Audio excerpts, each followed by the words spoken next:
Bismillahirrahmanirrahim. Assalamualaikum warahmatullahi wabarakatuh. Bahwa Rasulullah sallallahu alaihi wasallam bersabda, "Thalathun la yaghillu alaihinna qalbu muslim." Ada 3 perkara yang tidak akan dibenci oleh hati seorang muslim.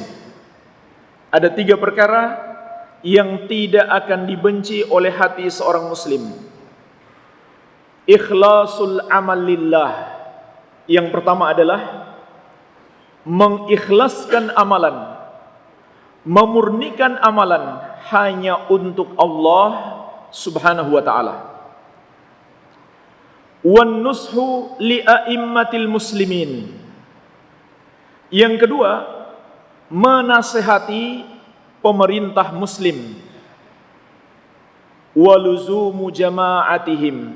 Dan yang ketiga adalah senantiasa bersama jamaah kaum muslimin.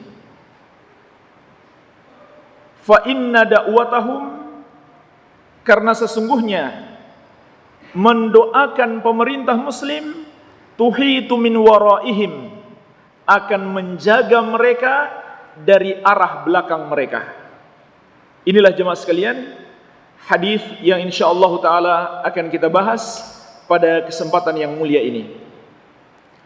Hadis ini dimulai dengan salasun la yaghillu alaihinna qalbu muslim. Kata Nabi sallallahu alaihi wasallam, ada 3 perkara yang tidak akan dibenci oleh hati seorang muslim. Jemaah sekalian, di sini kita bisa memetik beberapa pelajaran dari hadis yang mulia ini. Di antaranya adalah hadis ini menunjukkan kepada kita metode Rasulullah SAW yang sangat baik di dalam memberikan pengajaran. Apa metodenya di sini jemaah sekalian? Kata para ulama, Rasulullah SAW biasa menyebutkan secara global terlebih dahulu sebelum merinci. Zikrul ijmal qabla tafsil. Di sini beliau mengatakan ada 3 perkara yang tidak akan dibenci oleh hati seorang muslim. Jadi beliau tidak langsung merinci. 3 perkara itu adalah 1, 2, 3 tidak. Beliau kabarkan kepada kita terlebih dahulu ada 3 perkara. Ini kata para ulama metode yang baik di dalam memberikan pengajaran. Menyampaikan dulu secara global. Yang akan kita pelajari 3 permasalahan. Setelah itu baru dirinci. Tujuannya apa jemaah sekalian? Agar kita mau memperhatikan. Agar kita mau menyimak dengan baik. Sebab ketika ayat-ayat Allah dan hadis-hadis Nabi SAW dibacakan atau disampaikan dan dikaji, wajib bagi kita untuk memperhatikannya. Sementara jemaah sekalian, orang-orang kafir, sifat mereka ketika ayat-ayat Allah dibacakan, ketika hadis Nabi SAW disampaikan, mereka tidak mau dengar. Mereka menutup telinga, mereka berisik, mereka tidak memperhatikan dengan baik, bahkan mereka berpaling. Bahkan tidak sedikit yang langsung menentang apa yang disampaikan oleh Rasulullah SAW. Maka hati-hatilah, jangan sampai kita mengikuti sifat orang-orang kafir yang tidak mau memperhatikan, bahkan menentang apa yang telah disabdakan oleh Nabi SAW. Padahal Allah telah mengingatkan, "Falyahdharil ladzina yukhalifuna an amri an tusibahum fitnah au yusibahum adzabun alim." Hendaklah takut orang-orang yang menyelisihi perintah Rasul, yang menentang perintah beliau, mereka akan ditimpa fitnah atau ditimpa azab yang pedih. Ulama menjelaskan di dalam ayat ini Allah mengabarkan kepada kita 2 azab yang Allah akan timpakan kepada orang yang menyelisihi petunjuk-petunjuk Rasulullah SAW. Yang pertama fitnah, yang kedua azab yang pedih. Apa yang dimaksud fitnah jemaah sekalian? Kata Imam Ahmad rahimahullah, fitnah itu adalah kesesatan. dan puncaknya adalah kesyirikan, sampai menyebabkan seseorang itu bisa murtad keluar dari Islam kalau dia berani menyelisihi petunjuk Rasulullah sallallahu alaihi wasallam. Maka siapa yang berani menyelisihi petunjuk Nabi sallallahu alaihi wasallam, dia pasti tersesat. Sebagaimana juga firman Allah, "Falamma zagu azagallahu qulubahum." Tatkala mereka berpaling, maka Allah jadikan hati mereka berpaling. Kemudian sudah menanti mereka azab yang sangat pedih yang akan menimpa fisik mereka. Jadi azab yang pertama, kesesatan, itu adalah azab yang menimpa hati. Hatinya dijadikan tersesat oleh Allah. Jamaah sekalian, itu azab. Kemudian menyusul azab yang menimpa fisik. Maka oleh karena itu Rasulullah SAW di dalam pengajaran beliau menarik perhatian terlebih dahulu agar kita perhatian. Bahkan terkadang Nabi SAW mengatakan, istansitin nas, suruh mereka diam. Seperti itulah jamaah sekalian, kita dalam memperhatikan dan menyimak penyampaian ayat-ayat Allah dan hadis Nabi SAW supaya kita mendapatkan rahmat dan hidayah dari Allah. Kemudian jemaah sekalian, dalam hadis ini dikatakan, la yagillu alaihinna qalbu muslim. 3 perkara yang hati seorang muslim tidak akan benci. Para ulama mengatakan jemaah sekalian, maksud hadis ini adalah kalau seorang muslim mengamalkan 3 perkara ini, hatinya akan bersih dari sifat benci. Benci kepada kebaikan, iri hati dan dengki kepada orang yang melakukannya, dan yang semisal dengan itu. Berikut saya kutipkan penjelasan salah seorang ulama besar kita di masa ini, yaitu Syekh Abdul Razak bin Abdul Muhsin Al-Abbad Al-Badar hafidhahumallahu ta'ala. Kata beliau, qala dhalik li'anna hadhihi al-khisal al-thalath tastaslihu bihal qulub. Rasulullah SAW mengatakan demikian karena 3 perkara ini akan memperbaiki hati, wa tuhadzab bihan nufus, dan akan mensucikan jiwa, wa bistish'ariha wa aqdil qalbi alaiha yakunul muslim jadiran bi tahsili thawabil jazil wal ajril azim al madhkur fil hadis.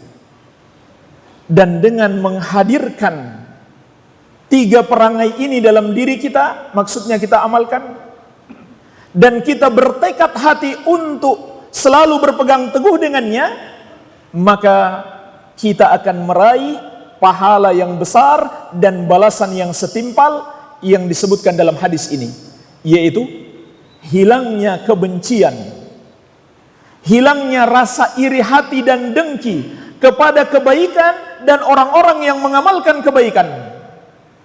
Kalau kita mengamalkan 3 perkara ini. Jadi inilah yang dijelaskan para ulama jemaah sekalian. Imam Ibnu Qayyim rahimahullah, demikian pula beliau menjelaskan penjelasan yang semisal. Kemudian apa saja 3 perkara itu jemaah sekalian?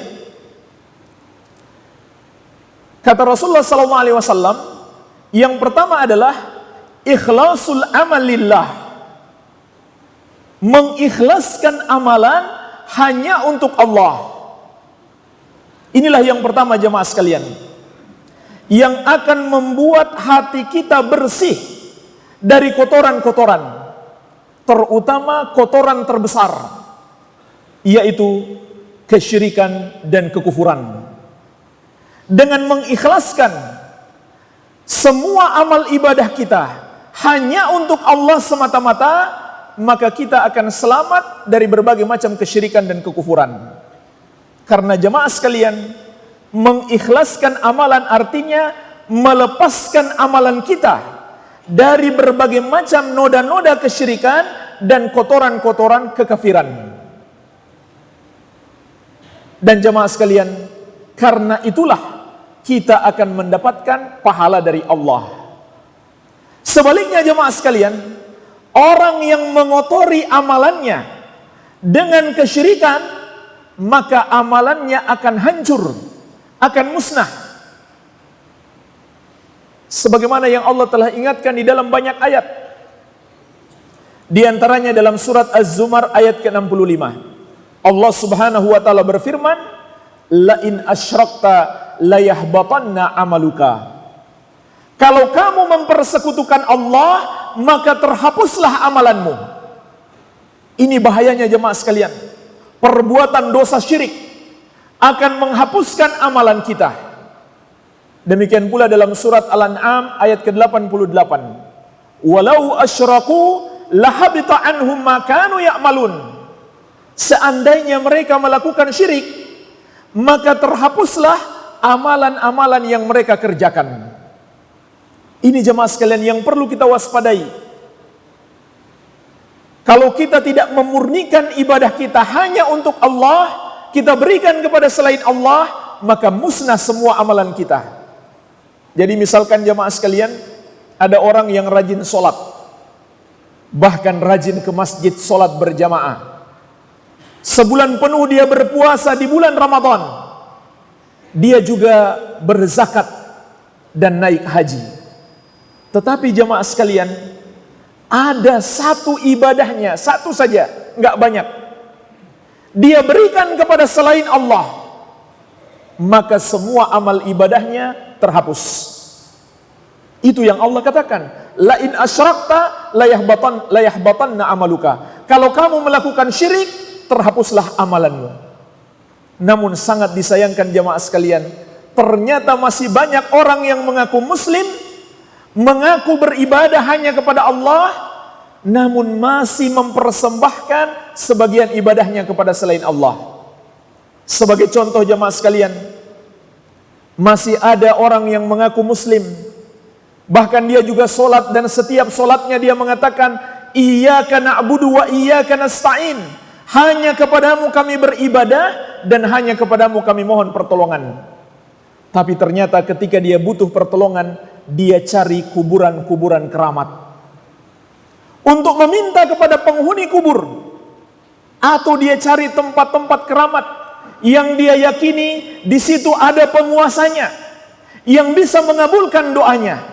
Jemaah sekalian, dia belum berdoa, dia yakin di tempat itu ada penguasanya tersendiri selain Allah, itu sudah syirik.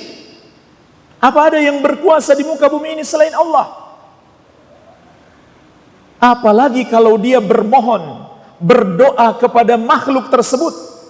Doa itu adalah ibadah jemaah sekalian. Rasulullah SAW telah menegaskan, ad-du'a'u huwal ibadah. Kemudian beliau membaca ayat surat Ghafir ayat ke-60. Wa qala rabbukum ud'uni astajib lakum. Innal ladzina yastakbiruna an ibadati sayadkhuluna jahannama dakhirin. Rabbmu telah berfirman, berdoalah kepadaku, niscaya akan aku kabulkan. Sesungguhnya orang-orang yang menyombongkan diri, tidak mau berdoa kepadaku, mereka akan masuk neraka dalam keadaan hina. Jemaah sekalian, tidak pernah juga Allah mengabarkan kepada kita dalam Al-Quran, berdoalah kepada Nabi. Karena Nabi kedudukannya dekat dengan Allah, sehingga dia bisa meneruskan doa kalian kepadaku. Tidak pula Allah pernah menyampaikan dalam Al-Quran, berdoalah kepada para wali, nanti para wali yang akan meneruskan doa kalian. Belum pernah jemaah sekalian. Tidak ada satu ayat pun. Demikian pula Nabi kita yang mulia, Nabi Muhammad SAW tidak pernah berpesan kepada umatnya, berdoalah kepadaku, nanti aku teruskan doa kalian kepada Allah. Enggak pernah jemaah sekalian. Yang Nabi pesankan adalah, idza sa'alta fas'alillah wa idza sta'anta fasta'in billah. Kalau kamu mau minta sesuatu, mintalah kepada Allah. Kalau kamu mau mohon pertolongan, mohonlah kepada Allah. Ini pesan Nabi SAW. Maka dari itu jemaah sekalian, tidak ada satupun riwayat yang sahih sahabat datang di kuburan Nabi SAW untuk berdoa kepada beliau, tidak ada. Yang ada adalah ketika terjadi masa paceklik di masa Umar bin Khattab radhiyallahu anhu, para sahabat mendatangi Al-Abbas bin Abdul Muttalib, paman Rasulullah sallallahu alaihi wasallam yang masih hidup, untuk minta didoakan. Mereka tidak datang ke kuburan beliau, jemaah sekalian. Ada juga orang yang membutuhkan pertolongan. Dia baca dalam solatnya, iyyaka na'budu wa iyyaka nasta'in. Tapi jemaah sekalian, ketika dia butuh pertolongan, dia datang kepada para dukun. Dia datang kepada orang-orang pintar. Padahal Rasulullah SAW telah menegaskan, man atakahinan au arrafan fasaddaqahu bima yaqul faqad kafara bima unzila ala Muhammadin sallallahu alaihi wasallam. Siapa yang mendatangi dukun atau orang pintar, kemudian dia percaya dengan ucapan mereka, maka dia telah kafir terhadap Al-Quran yang diturunkan kepada Rasulullah SAW. Kenapa jemaah sekalian? Karena yang mengetahui perkara gaib hanya Allah. Sehingga ketika kita mempercayai ada makhluk mengetahui perkara gaib, berarti kita telah mempersekutukan Allah Subhanahu wa ta'ala. Demikian pula jemaah sekalian, ibadah-ibadah hati seperti tawakal harus kita murnikan hanya untuk Allah semata-mata. Dalam Al-Quran Allah menegaskan, wa 'alallahi fatawakkalu in kuntum mu'minin. Dan hendaklah hanya kepada Allah kalian bertawakal kalau kalian benar-benar beriman. Artinya kalau kita tidak beriman, naudzubillah, berarti bertawakal masih kepada selain Allah Subhanahu wa ta'ala. Dan Allah berjanji jemaah sekalian, orang yang bertawakal kepadanya akan selalu mendapatkan pertolongan. Sebagaimana firman-Nya, wa may yatawakkal 'alallah fahuwa hasbuh. Barang siapa bertawakal kepada Allah, maka cukuplah Allah sebagai penolongnya. Tetapi jemaah sekalian, ternyata masih ada orang yang mengaku muslim bertawakal kepada jimat. Dia lebih percaya kepada jimatnya. Dia meyakini jimatnya bisa melindungi dia dari mara bahaya. Padahal Rasulullah SAW telah menegaskan, man allaqa tamimatan faqad asyrak. Siapa yang mengenakan jimat, maka dia telah mempersekutukan Allah. Ada pula orang yang bertawakal dengan hari-hari tertentu atau angka-angka tertentu yang dia anggap bisa mendatangkan keberuntungan. Sebaliknya dia juga takut terhadap hari-hari tertentu atau angka-angka tertentu yang menurut keyakinannya bisa menimpakan kesialan. Padahal Rasulullah SAW telah menegaskan, man raddathu at-tiyaratu an hajatihi faqad asyrak. Siapa yang dihalangi oleh takut sial untuk melakukan hajatnya, maka dia telah mempersekutukan Allah. Ini jemaah sekalian, dan masih banyak contoh-contoh lain. Perbuatan dosa-dosa syirik, ternyata masih ada saudara-saudara kita kaum muslimin yang melakukannya. Makanya jemaah sekalian, di pundak kita ada tanggung jawab besar untuk mempelajari agama ini lebih baik lagi dan mengetahui hakikat tauhid dan kesyirikan. Kemudian kita ingatkan saudara-saudara kita. Karena jemaah sekalian, jangan-jangan kita dalam kehidupan sehari-hari masih bergelimang kesyirikan tanpa kita sadari.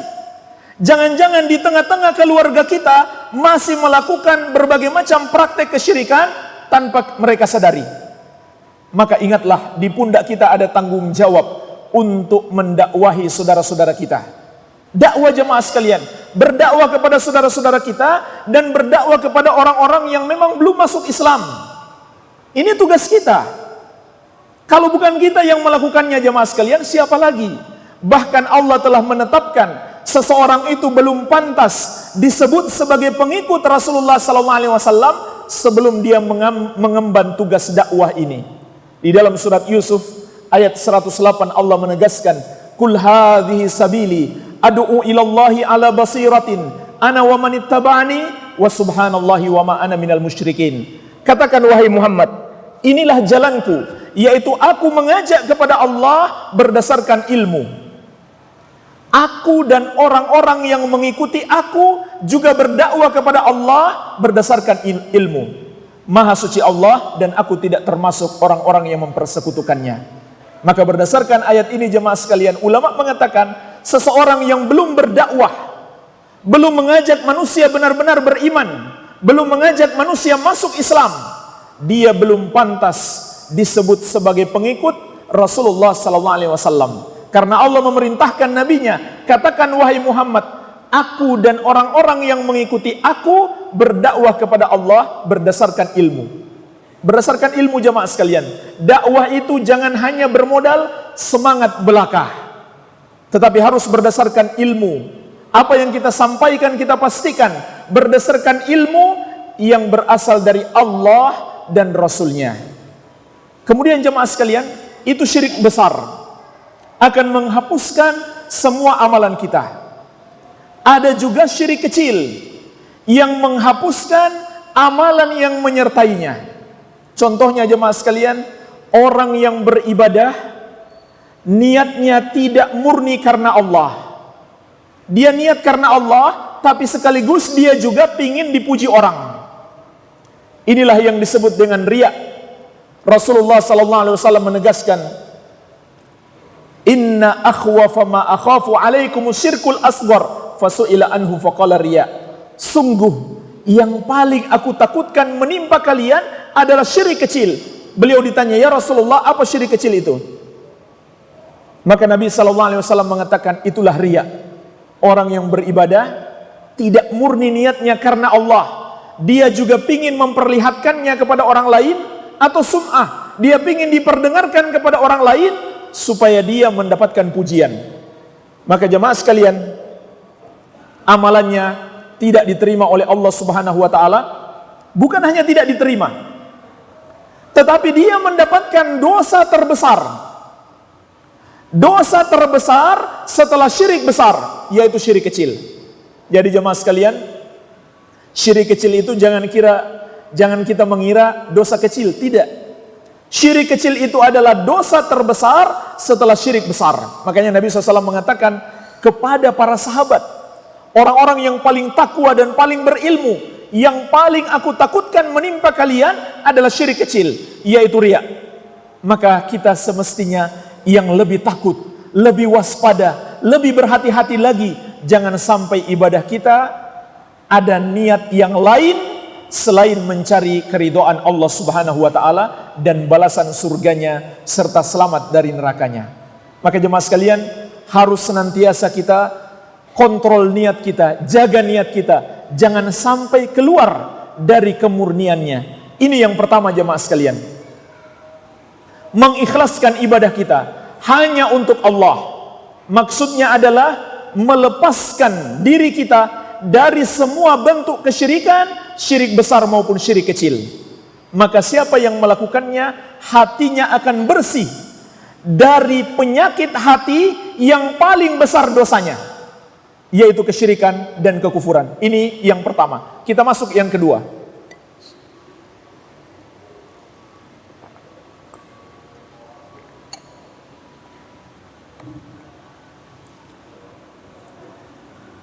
Yang kedua kata Nabi sallallahu alaihi wasallam, "Wan nushu li a'immatil muslimin."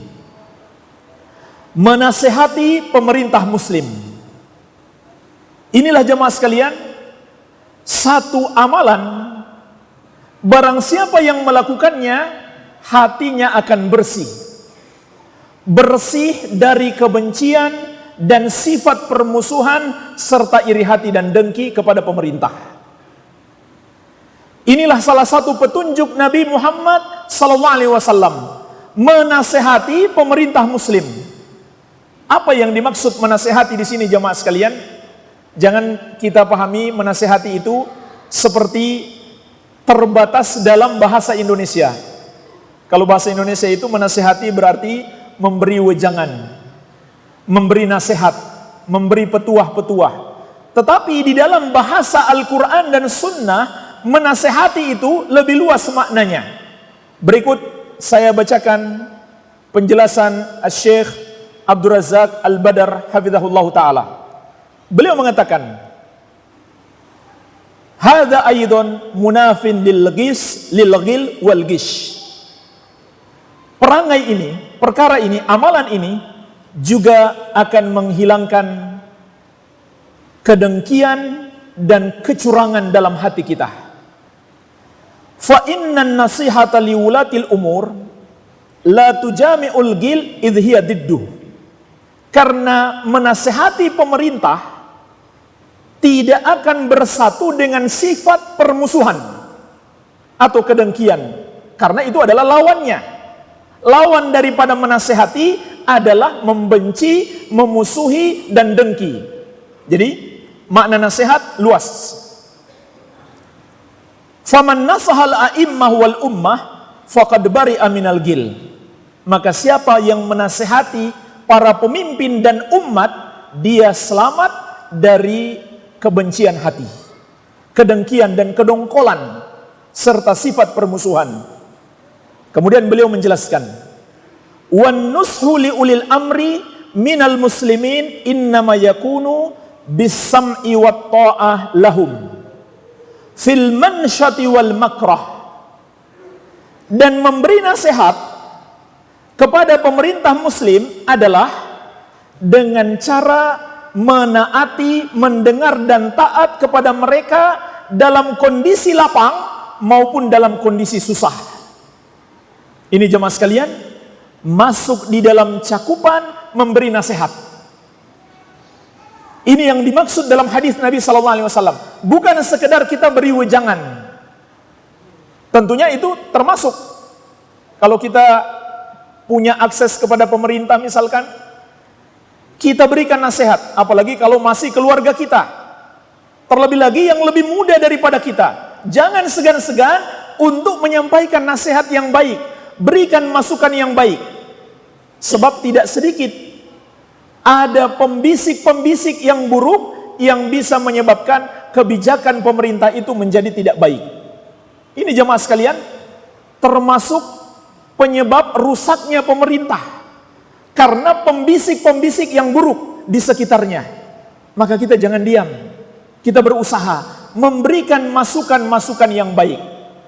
Namun jemaah sekalian, Rasulullah SAW telah memberikan bimbingan khusus kepada kita bagaimana cara menasihati pemerintah. Beda dengan cara menasihati orang biasa. Dalam hadis yang diriwayatkan Imam Ahmad dan Imam Ibnu Abi Asim dalam kitabnya As-Sunnah, dan hadis ini disahihkan oleh Syekh Al-Albani dalam kitabnya Dhilalul Jannah fi Takhrijis Sunnah. Dari hadis Iyad bin Ghanam radhiyallahu anhu, kata Nabi SAW, man arada an yansaha lidhi sultan fala yubdihi alaniyatan. Barang siapa yang ingin menasihati penguasa, janganlah dia tampakkan terang-terangan. Datang kepadanya dan berikan nasihat, atau tulis surat, atau minta tolong orang dekatnya, sampaikan nasihat supaya pemerintah kita menjadi baik. Jamaah sekalian, kalau kita hanya diam, kita tidak memberi nasihat, kasihan mereka. Terlebih lagi kalau ada pembisik-pembisik yang jahat di sekitar mereka. Dan ini juga sekaligus peringatan. Kalau seandainya Allah berikan kepada kita amanah untuk berkuasa, pilihlah penasehat-penasehat yang baik dari kalangan orang-orang beriman dan bertakwa dan orang-orang yang mendalami ilmu agama. Kalau kita salah memilih penasehat, memilih pembantu, memilih ajudan kita, maka itu awal kehancuran. Jemaah sekalian, yang menyebabkan runtuhnya khilafah Abbasiyah di Baghdad, gara-garanya khalifahnya ketika itu mengangkat 2 orang menteri dari golongan Syiah. Ini golongan yang paling sesat, yang mengaku muslim. Dari semua golongan yang mengaku muslim, inilah golongan yang paling sesat. Kesesatannya enggak terhitung sudah. Bahkan sampai tingkat kesyirikan dan kekufuran. Di antaranya mereka menuhankan imam-imam mereka. Mereka biasa berdoa, Ya Ali, Ya Husain. Makanya jemaah sekalian, kalau pergi haji, jangan heran jika jemaah haji dari Iran, mereka talbiyahnya beda. Labbaika ya Husain. Kalau umat Islam membaca labbaika Allahumma labbaik, mereka labbaika ya Husain. Mereka tuhankan imam-imam mereka. Ini kisah awalnya runtuh dinasti Abbasiyah gara-gara mengangkat 2 orang menteri dari golongan Syiah. Kemudian apa yang mereka lakukan jamaah sekalian? mereka memberi nasihat kepada khalifah, kurangi jumlah pasukan, kurangi gaji mereka. Kemudian mereka tulis surat kepada bangsa Tatar, sekarang saatnya menyerang. Pasukan sudah lemah, tentara sudah dikurangi, gaji dibayar kurang. Maka pasukan Tatar masuk ke Baghdad dan membantai ribuan, bahkan mungkin jutaan kaum muslimin, dan menyembelih khalifah dan semua keluarganya. Ulama semuanya disembelih. Yang selamat hanya orang-orang Syiah dan yang berlindung di rumah-rumah mereka. Demikian pula hari ini jemaah sekalian. Kalau kita biarkan para pembisik-pembisik itu berada di lingkaran kekuasaan, kasihan pemerintah kita. Masuk, dekati dan berikan nasihat. Kalau kita teriak dari jauh, belum tentu mereka dengar. Dan belum tentu mereka senang mendengarkannya. Berikan nasihat yang baik. Ini namanya seorang muslim jamaah sekalian. Ingin kebaikan untuk sesama muslim. Terutama untuk pemerintah. Sampai-sampai Imam Fudail bin Iyad rahimahullahu ta'ala pernah berkata, seandainya saya punya doa yang pasti dikabulkan, saya akan doakan untuk kebaikan pemerintah. Kenapa? Kalau pemerintah baik, dampaknya untuk orang banyak. Demikian jemaah sekalian yang dimaksud memberi nasihat. Termasuk juga di sini kata Syekh, tunduk dan patuh dalam kondisi lapang dan sempit. Jemaah sekalian, pertanyaannya, apakah hadis ini hanya berlaku untuk pemerintah yang baik sehingga kita harus tunduk dan patuh? Atau juga pemerintah yang buruk, yang tidak berhukum dengan syariat, yang berbuat zalim? Mari kita perhatikan penjelasan Syekh Abdul Razak Al-Badar. Beliau mengatakan, innama yakunu bisam'i wa ta'alahum fil mansyati wal makrah abraran kanu au fujjara. Kata beliau, menasihati pemerintah maknanya adalah tunduk dan patuh kepada pemerintah dalam kondisi lapang maupun sempit. Maksudnya jemaah sekalian, lapang itu jika kebijakan pemerintah berpihak kepada kita. Mungkin kita punya usaha, Masya Allah ada kebijakan baru, usaha kita makin lancar. Sedang dalam kondisi sempit, peraturannya nggak berpihak kepada kita. Kita punya usaha, gara-gara ada peraturan baru, ini dilarang, itu dilarang, usaha kita jadi tidak berjalan lancar. Maka jemaah sekalian, dalam dua kondisi ini kita diperintahkan untuk taat kepada pemerintah. Kenapa jemaah sekalian? Karena kita taat disebabkan ini perintah Allah dan Rasulnya, bukan karena pemerintah itu menguntungkan kita atau merugikan kita. Jangan sampai seperti itu jemaah sekalian. Kita mau taat kalau pemerintah menguntungkan kita, kalau tidak kita menentang. Kita taat karena ini perintah Allah dan Rasulnya, sebagaimana juga firman Allah dalam surat An-Nisa ayat ke-59. Ya ayyuhalladzina amanu atiullaha wa atiur rasul wa ulil amri minkum. Wahai orang-orang yang beriman, taatlah kalian kepada Allah dan taatlah kepada Rasul dan ulil amri dari kalangan kalian. Perhatikanlah jemaah sekalian ayat yang mulia ini. Ulil amri dari kalangan kalian. Kalian siapa yang dimaksud? Kaum muslimin atau orang-orang kafir?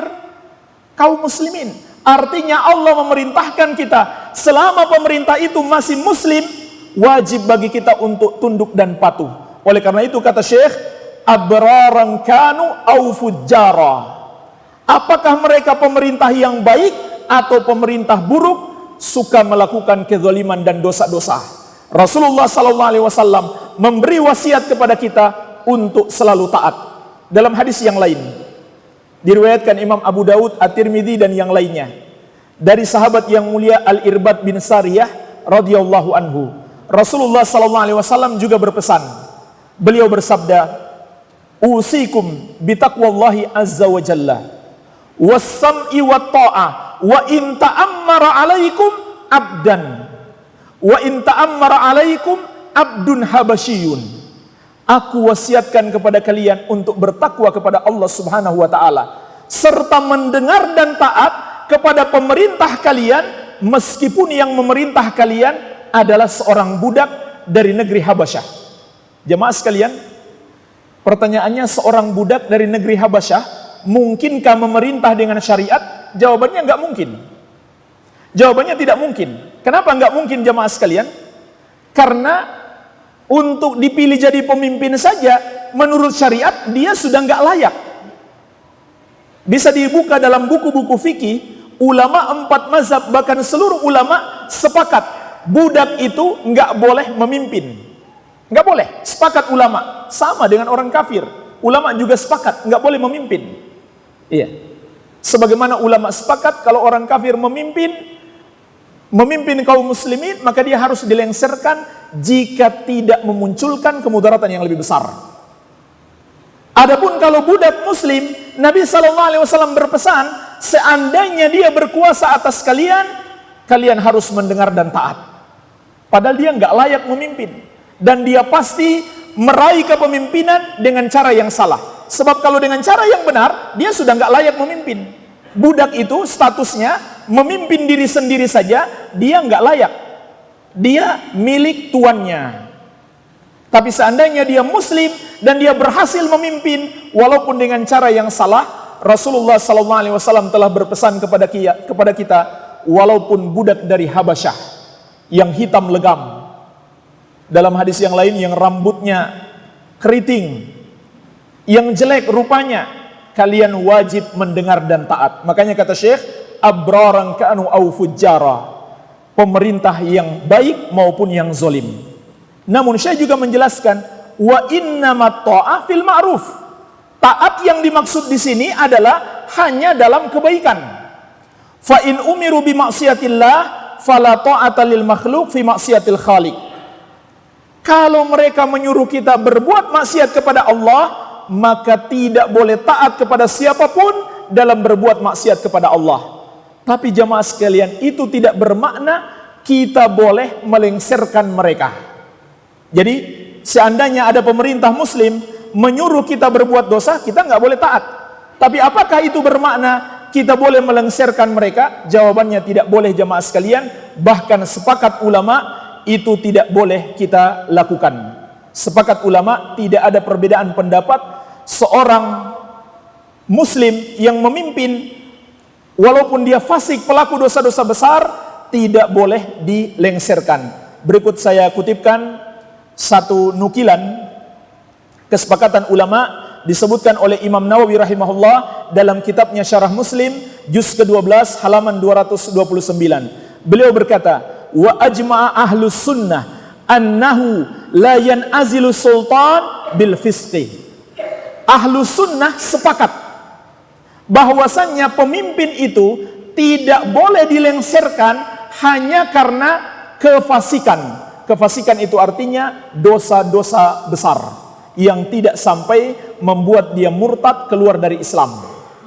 Kata Imam Nawawi, sepakat ahlus sunnah. Kenapa beliau hanya mengatakan ahlus sunnah? Karena ada golongan-golongan lain yang tidak sepakat.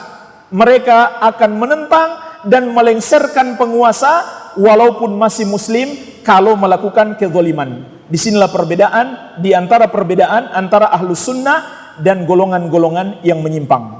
Ya. Kemudian beliau juga berkata, wa bi irsyadihim lil khair wa targhibihim fihi. Menasihati pemerintah itu juga adalah membimbing mereka untuk melakukan kebaikan dan memotivasi mereka, wa tahdhirihim minasyarr wa tanfirihim minhu, juga memperingatkan mereka dari kejelekan serta membuat mereka takut untuk berbuat kejelekan. Sampaikan kepada mereka jamaah sekalian ayat-ayat Allah berupa motivasi dan ancaman. Motivasi surga dan ancaman neraka. Jamaah sekalian, Rasulullah SAW pernah memperingatkan kepada kita, innakum satahrisuna alal imamah wa satakunu nadamah yaumal qiyamah. Sesungguhnya kalian akan benar-benar rakus untuk meraih jabatan, padahal itu akan menjadi penyesalan pada hari kiamat bagi orang yang tidak menunaikan amanah. Ini sampaikan jemaah sekalian. Kalau kita punya kenalan pejabat, sampaikan. RT sekalipun, RT RW, sampaikan jemaah sekalian supaya mereka menjadi pejabat yang lurus. Kemudian kita masuk yang terakhir, yang ketiga. Wasiat Nabi SAW yang ketiga adalah waluzumu jama'atil muslimin. Senantiasa bersatu dan bersama jamaah kaum muslimin. Inilah jemaah sekalian, wasiat yang terakhir dalam hadis ini yang ketiga. Nabi SAW memerintahkan kita bersatu dengan jamaah kaum muslimin. Jemaah sekalian, apa yang dimaksud jamaah kaum muslimin di sini? Ulama salaf telah menjelaskan kepada kita yang dimaksud dengan al-jamaah. Dan seluruh penjelasan ulama salaf, ulama dahulu dari generasi sahabat dan tabi'in dan pengikut-pengikut mereka, itu kembali kepada dua makna yang dimaksud dengan jamaah. Yang pertama adalah pemerintah kaum muslimin. Itu yang dimaksud jamaah di dalam hadis-hadis. Ya, saya berikan satu contoh jamaah sekalian.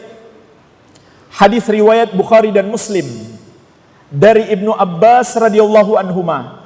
Rasulullah sallallahu alaihi wasallam bersabda, "Man ra'a min amirihi syai'an yakrahuhu falyasbir, fa innahu man farakal jama'ata shibran famata famitatun jahiliyah." Siapa yang melihat satu dosa yang dilakukan oleh penguasanya, hendaklah dia sabar. Di samping dia beri nasihat, hendaklah dia sabar dan doakan supaya dapat hidayah. Karena kata Nabi SAW, barang siapa yang keluar memberontak kepada jamaah sejengkal saja, kemudian dia mati, maka matinya jahiliyah. Maka jamaah yang dimaksudkan di sini maksudnya adalah pemerintah. Kemudian makna yang kedua jamaah sekalian, jamaah itu adalah kebenaran. Kebenaran. Apa itu kebenaran? Kebenaran itu adalah Al-Quran dan Sunnah Nabi SAW sesuai pemahaman generasi salaf. Siapa itu generasi salaf? Generasinya Rasulullah SAW dan para sahabat. Itu yang namanya kebenaran. Sebab di dalam hadis Nabi SAW menegaskan, wasataftariku ummati ala 73 firqah kulluha finnari illa wahidah ma ana alaihi wa ashabi. Umatku akan berpecah menjadi 73 golongan. Semuanya di neraka kecuali satu yang mengikuti aku dan para sahabatku. Inilah jamaah-jamaah sekalian yang harus kita ikuti, selalu kita bersamanya, yaitu ajaran Rasulullah SAW dan para sahabatnya. Oleh karena itu, orang yang mengada-ada di dalam agama, memunculkan keyakinan-keyakinan baru atau amalan dan ucapan zikir yang baru yang tidak dicontohkan oleh Nabi SAW, berarti dia tidak mengikuti jamaah. Hatinya tidak akan bersih. Kalau dia mengikuti jamaah, yaitu mengikuti Nabi Muhammad SAW dan para sahabatnya, hatinya akan bersih. Itu jamaah sekalian, kunci kebersihan hati. Menurut bimbingan Nabi kita yang mulia, Nabi Muhammad SAW. Dan juga jamaah sekalian, orang yang tidak mengikuti petunjuk Nabi SAW, amalannya akan tertolak.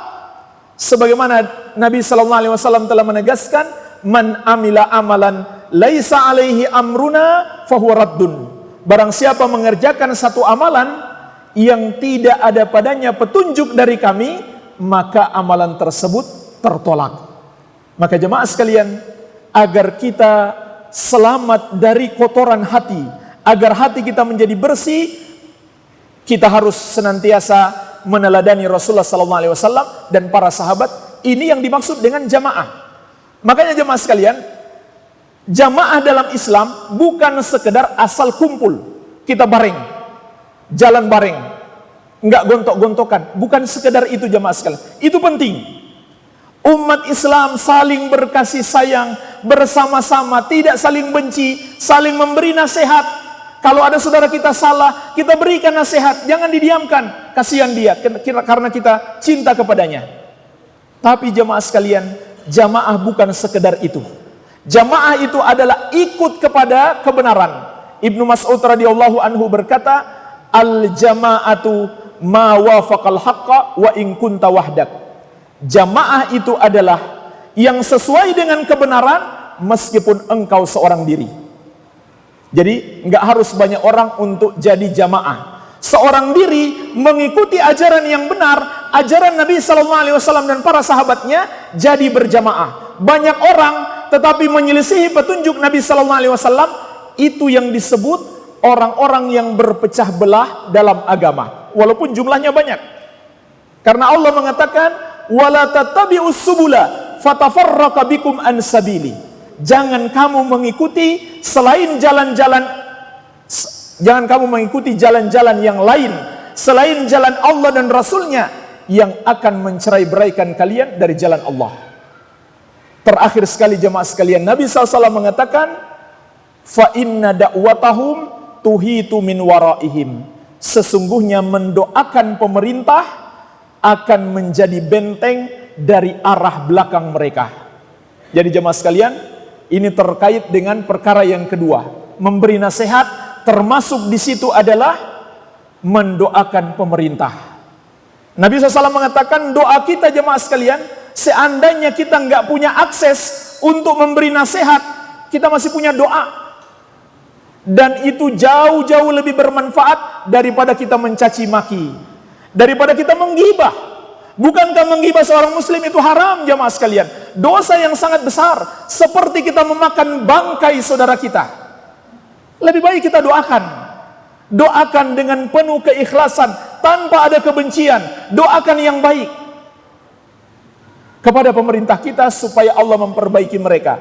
Dan Nabi SAW mengibaratkan doa kaum muslimin ibarat sebuah pagar yang melindungi dari arah belakang. Jadi jangan lupa untuk selalu mendoakan kebaikan untuk diri kita sendiri, untuk keluarga kita, dan untuk pemerintah kaum muslimin, supaya insya Allah kita menjadi lebih baik. Walhamdulillah jamaah sekalian, inilah penjelasan yang sangat singkat sekali terhadap hadis yang mulia ini. Semoga bermanfaat bagi jamaah sekalian. Mungkin ada sedikit waktu untuk tanya jawab. Saya kembalikan kepada moderator. Wabillahi taufik, walhamdulillahirabbil alamin. Sebelum kita lanjutkan jawab pada jemaah yang memiliki nomor kendaraan dengan nomor plat DK1090 AF, mohon untuk diingatkan karena menjaga budaya. Baiklah, kita akan langsung buka sesi tanya jawab. Jadi di kabel yang ada sepertinya ada. Baik. Alhamdulillah. Jamaah sekalian, di sini ada pertanyaan masuk. Apakah memilih pemimpin kafir termasuk salah satu pembatal tauhid atau keislaman seseorang? Jamaah sekalian, memilih pemimpin kafir adalah termasuk bersikap loyal kepada orang kafir. Dan orang yang beriman sudah sepatutnya membenci orang-orang kafir, tidak malah bersikap loyal kepada mereka. Kenapa? Karena Allah membenci mereka.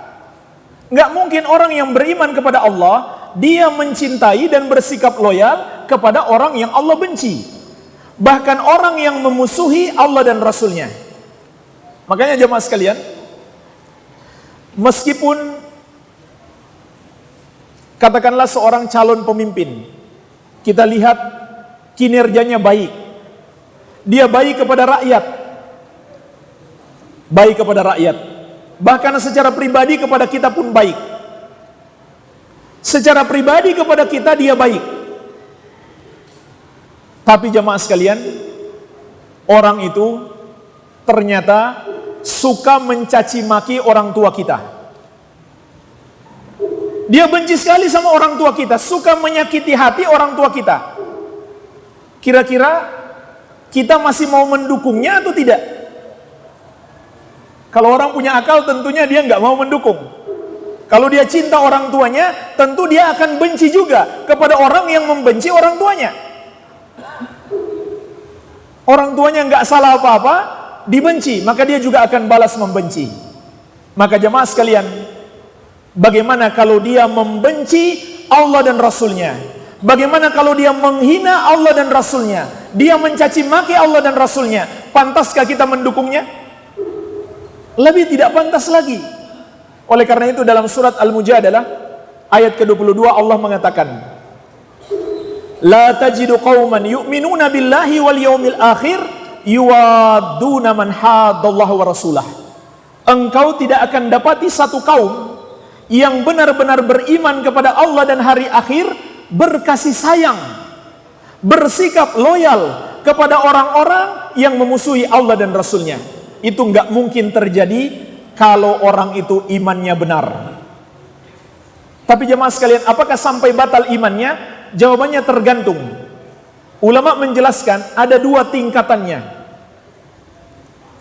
Tingkatan pertama, jika dia mendukung orang kafir atau bersikap loyal atau mencintai orang kafir karena dia setuju dengan agama mereka, atau dia tidak menyalahkan kesyirikan dan kekafiran yang mereka lakukan, atau dia benci kepada Islam, atau dia tidak suka ajaran Islam tersebar dan menjadi jaya, maka dia kafir, murtad, keluar dari Islam. Kalau itu dasar dia mendukung orang kafir. Ini tingkatan yang pertama jemaah sekalian. Namun ada tingkatan kedua, tingkatan dosa besar tidak sampai menyebabkan kafir, tapi dosa besar. Dan sedikit lagi dia bisa jadi kafir. Yaitu ketika dia bersikap loyal dan mendukung orang kafir bukan karena setuju dengan agama mereka, bukan pula benci kepada Islam. Kalau begitu karena apa? Mungkin dia adalah korban pencitraan. Ya. Karena jemaah sekalian, demokrasi itu adalah pencitraan.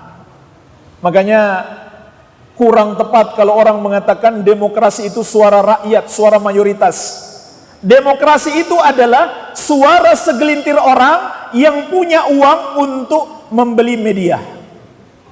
Media itu kalau kita nggak kasih uang, dia mau iklankan kita? Tidak jemaah sekalian. Siapa yang lebih banyak uangnya, iklannya lebih kuat, pencitraannya makin hebat. Maka tidak sedikit kaum muslimin yang tertipu atau kena serangan fajar. Iya. Iya. Jadi karena itulah dia mendukung. Maka ini dosa besar, tidak sampai ke kafiran. Lalu bagaimana dengan surat Al-Maidah ayat 51? Bukankah Allah mengatakan, "Wa may yatawallahu minkum fa innahu minhum." Siapa di antara kalian yang bersikap loyal kepada mereka, maka dia bagian dari mereka. Berarti kafir dong. Betul jamaah sekalian, ayat itu berarti kafir. Namun ada hadis yang memberikan pengkhususan, memberikan perincian, yaitu kisah dalam hadis yang sahih sahabat yang mulia Hatib bin Abi Balta'ah radhiyallahu anhu. Jadi sahabat ini beliau pernah mendukung orang kafir untuk memerangi Rasulullah SAW dan para sahabat. Ini dosanya lebih besar daripada memilih pemimpin kafir sekarang. Jadi beliau tulis surat membocorkan rahasia penyerangan Rasulullah SAW ke kota Makkah. Ternyata jemaah sekalian ketahuan. Lalu para sahabat minta izin untuk membunuh beliau karena dia sudah kafir atau munafik. Tapi Nabi SAW melarang para sahabat. Dan setelah ditanya, kenapa engkau melakukan itu? Kata beliau, saya nggak benci kepada Islam, tapi saya sekedar ingin menyelamatkan keluarga saya yang masih tertinggal di kota Makkah.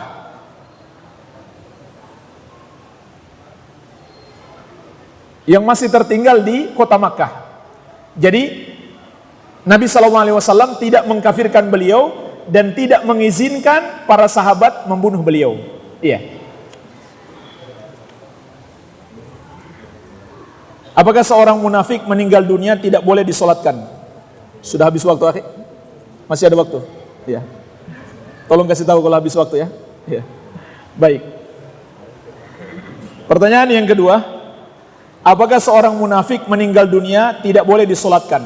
Jemaah sekalian, kalau kita tahu dia munafik, nggak boleh disolatkan. Masalahnya kita nggak mungkin tahu munafik. Ya, Munafik itu menyembunyikan kekafiran, menampakkan keislaman. Itu namanya munafik. Rasulullah SAW tidak menyolatkan orang munafik karena Allah mewahyukan kepada beliau, ini nih dia nih satu-satunya munafik nih. Iya. Makanya ketika Umar radhiyallahu anhu di masa beliau memerintah, beliau mau solatkan seseorang, Hudzaifah melarang, jangan. Dia itu munafik. Karena Hudzaifah ini sudah disampaikan oleh Nabi SAW nama-nama orang munafik yang ada di Madinah. Maka Umar mau solat, Hudzaifah tahan, jangan, dia munafik. Iya. Intinya jemaah sekalian, kalau kita yakin dia orang munafik, maka kita nggak boleh solatkan, karena munafik itu kafir. Munafik itu kafir. Iya. Dan orang kafir nggak boleh kita solatkan. Wala tusalli ala ahadim minhum mata abadan. Jangan kamu solatkan seorang pun di antara mereka yang mati selama-lamanya. Jangankan solatkan jemaah sekalian, minta ampunkan untuk dia saja sudah nggak boleh. Allah mengatakan, makana lin nabi walladzina amanu ayastaghfiru lil musyrikin walau kanu uli qurba. Tidak pantas bagi seorang nabi dan orang-orang beriman untuk mendoakan ampunan bagi orang-orang musyrik meskipun keluarganya yang terdekat. Makanya jemaah sekalian, kalau kita punya keluarga yang musyrik, yang kafir, selamatkan dia, ajak dia masuk Islam. Karena kalau dia sudah mati, kita nggak boleh doakan lagi. Kalau dia masih hidup, boleh kita doakan dapat hidayah, tapi nggak boleh kita doakan dapat ampunan. Iya. Jadi kalau kita yakin orang itu sudah kafir, maka tidak boleh kita solatkan. Tadi kita sudah jelaskan, kalau memilih pemimpin kafir, bisa jadi kafir, bisa jadi pelaku dosa besar. Artinya kalau dia pelaku dosa besar, masih muslim, tetap harus kita solatkan. Iya. Hanya saja jemaah sekalian, dibolehkan bagi seorang tokoh agama, katakanlah seorang kiai, tidak ikut mensolatkan untuk orang muslim yang suka melakukan dosa besar. Kalau bisa memberi pelajaran kepada yang lain. Nanti mereka mengatakan, kalau kamu nggak tobat, Pak Kiai nggak mau sholatin. Iya. Jadi maksudnya tujuannya seperti itu. Kalau bisa memberi pelajaran, boleh. Tetapi hanya untuk satu orang ini atau beberapa orang tokoh. Sedangkan kaum muslimin yang lain harus ada yang mensolatkan, karena itu fardu kifayah. Sebab Nabi SAW pernah tidak mau mensolati jenazah yang belum bayar utang. Maka jemaah sekalian, hati-hati dengan hutang. Ya, Nabi nggak mau solati jenazah yang belum bayar hutang. Tapi Nabi SAW mengatakan kepada sahabat, kalian saja yang solati. Jadi ini boleh untuk memberi pelajaran kepada yang lain. Iya. Jadi selama kita belum yakin dia kafir, tidak boleh kita tidak mau mensolatkan. Kecuali sudah kafir, ya nggak boleh kita solatkan. Iya.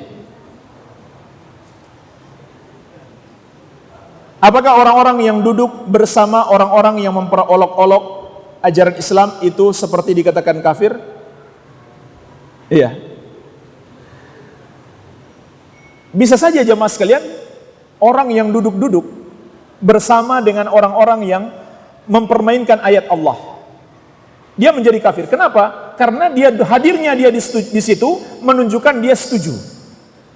Dan setuju terhadap kekafiran itu adalah kekufuran. Hati kita ini minimalnya benci. Itu sudah selama-lama iman kan? Mengingkari dengan hati maksudnya membenci. Itu sudah selama-lama iman. Kalau hati kita setuju, sepakat, maka sudah tidak ada iman. Iya. Jadi ini harus kita waspadai. Setuju terhadap kekafiran adalah kekafiran. Wallahu alam. Mohon jelaskan arti mutawatir. Mutawatir itu, kata para ulama, didul ahad, lawannya hadis ahad. Lawannya hadis ahad. Dan mutawatir itu ada syarat-syarat. Hadis mutawatir itu pertama diriwayatkan oleh banyak orang sahabat. Walaupun ulama berbeda pendapat, banyaknya sebanyak apa. Ada yang mengatakan minimal 10, ada yang mengatakan lebih daripada itu.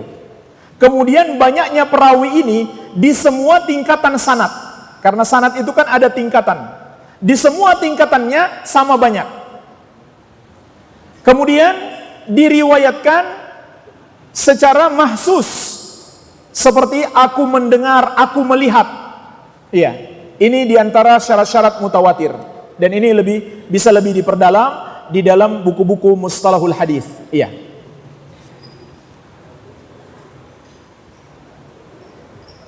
Apakah bermuamalah berdagang dengan orang kafir termasuk loyal terhadap mereka? Jawabannya tidak, jamaah sekalian. Sekedar berdagang itu tidak menunjukkan kita loyal kepada mereka. Karena Nabi SAW sendiri berdagang dengan orang-orang kafir. Bahkan beliau hutang piutang juga. Bahkan memberi hadiah kepada orang kafir. Tujuannya supaya mereka cinta kepada Islam. Supaya beliau lebih mudah mendakwahi mereka. Ini jamaah sekalian, metode Nabi SAW perlu kita gunakan. Ada tetangga kita kafir, berbuat baik kepadanya, kasih hadiah. Rasulullah SAW, sebagaimana dalam riwayat Muslim dari Anas bin Malik radhiyallahu anhu, pernah memberikan kambing sebanyak 1 lembah. Kepada siapa jamaah sekalian? Kepada seorang kafir Arab Badui yang kurang ajar. Ya. Dia datang kepada Nabi SAW, nggak ada salam, nggak ada basa-basi, langsung mengatakan dengan teriakan, wahai Muhammad, serahkan hartamu. Subhanallah, kurang ajar, kafir lagi. Tapi jemaah sekalian, Nabi SAW memberikan kepadanya kambing sebanyak 1 lembah. Kalau Nabi kasih 10 ekor, mungkin dia sudah senang sekali. Tapi Nabi SAW nggak tanggung-tanggung ngasihnya 1 lembah. Tidak lama jemaah sekalian, dia masuk Islam. Kemudian dia pulang kampung, lalu dia berteriak di kampungnya, ay qaumi aslimu, fa inna Muhammadan la yu'ti ata'an ma yakhaful faqar. Wahai kaumku, ayo kita masuk Islam semuanya, karena Muhammad memberikan sedekah tanpa takut miskin. Dia terpesona dengan akhlak Nabi SAW, bersedekah nggak takut miskin, padahal Nabi sudah fakir. Nabi sudah fakir. Ketika ada orang beri hadiah kepada Nabi, hadiah itu nggak lama-lama di tangan Nabi, langsung diberikan sedekah atau hadiah kepada orang lain, dengan harapan orang itu menjadi lebih baik. Subhanallah, ini jamaah sekalian metode Nabi SAW. Jadi kita beri hadiah saja, itu nggak menunjukkan kita loyal, karena dalam hati tetap harus benci. Iya, demikian pula berdagang jual beli. Hanya saja jamaah sekalian, sebagian ulama seperti Syekh Shalih Al-Fauzan mengatakan, kalau kita bekerja di perusahaan orang kafir, jadi bawahannya orang kafir, itu bisa termasuk kategori loyal. Karena Allah mengatakan, wala yaj'alallahu lil kafirina 'alal mu'minina sabila. Allah tidak mengizinkan orang kafir itu menguasai kaum muslimin. Ini berlaku jamaah sekalian, bukan hanya konteks negara, juga berlaku dalam konteks yang lebih rendah daripada itu. Iya, termasuk dalam apa? Dalam rumah tangga kan nggak boleh, haram hukumnya, tidak sah. Wanita muslimah, suaminya kafir, nggak sah pernikahannya. Iya, barangkali demikian jemaah sekalian. Saya mohon maaf, ada beberapa pertanyaan yang belum bisa saya jawab karena waktu membatasi. Saya sudah harus berangkat ke bandara untuk mengejar pesawat. Saya mohon maaf dan saya ucapkan terima kasih kepada jamaah sekalian, khususnya kepada Ustaz, tolong dikasih kesempatan Ustaz. Tolong dikasih kesempatan. Ini ada kekhawatiran pengurusnya Ustaz ini membendung Ustaz untuk saya bertanya. Tolong itu disampaikan. Ini Ustaz, tadi dijelaskan masalah dalam keadaan lapang dan keadaan susah. Tetapi tidak ada sedikitpun yang disebut masalah penghinaan atau pemijah di Al-Quran, permasalahan mendasar itu. Saya bertanya, Ahok dan yang melaporkan itu yang mana yang benar? Terima kasih. Baik Pak, ini pertanyaan bagus sekali. Jazakumullah khairan. Terima kasih atas pertanyaannya. Insya Allah ini terakhir ya. Saya mohon maaf, saya harus, kalau enggak saya terlambat pesawat ini Pak. Ya. Jamaah sekalian, saya juga mohon maaf kalau tidak sempat menyinggung tadi karena waktu yang terbatas. Menghina Al-Quran, ulama seluruhnya sepakat, kalau dia muslim, murtad, keluar dari Islam. Tidak ada perbedaan pendapat ulama. Sebagaimana ulama juga sepakat, orang yang menghina Al-Quran hukumannya adalah hukuman mati, tidak ada perbedaan pendapat. Namun ulama juga menjelaskan yang berhak memberi hukum adalah pemerintah.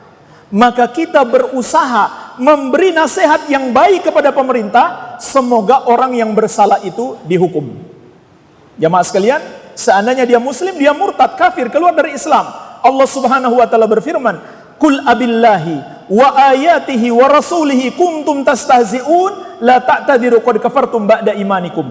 Apakah dengan Allah, dengan ayat-ayatnya dan dengan Rasulnya kalian memperolok-olok? Kalian sudah kafir, tidak usah kalian cari-cari alasan, kalian sudah kafir setelah keimanan kalian. Itu kalau dia muslim, apalagi sudah jelas kafir.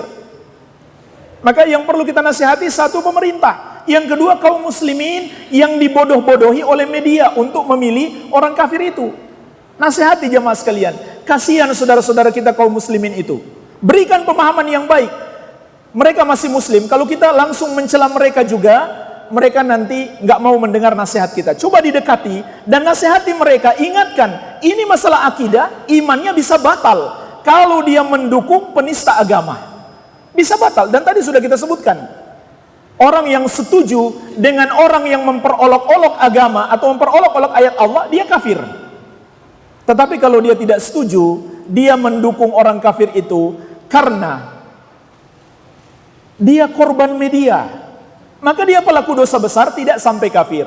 Tugas kita adalah memberi nasihat dan mendoakan yang baik. Semoga bermanfaat. Lebih dan kurangnya saya mohon maaf. Yang benar itu dari Allah, yang salah dari kebodohan kami dan dari syaitan. Kita mohon ampunan kepada Allah. Subhanaka Allahumma wa bihamdik, asyhadu an la ilaha illa anta, astaghfiruka wa atubu ilaik. Wa sallallahu ala nabiyyina Muhammadin wa alihi wasallam. Walhamdulillahi rabbil alamin. Wassalamualaikum warahmatullahi wabarakatuh.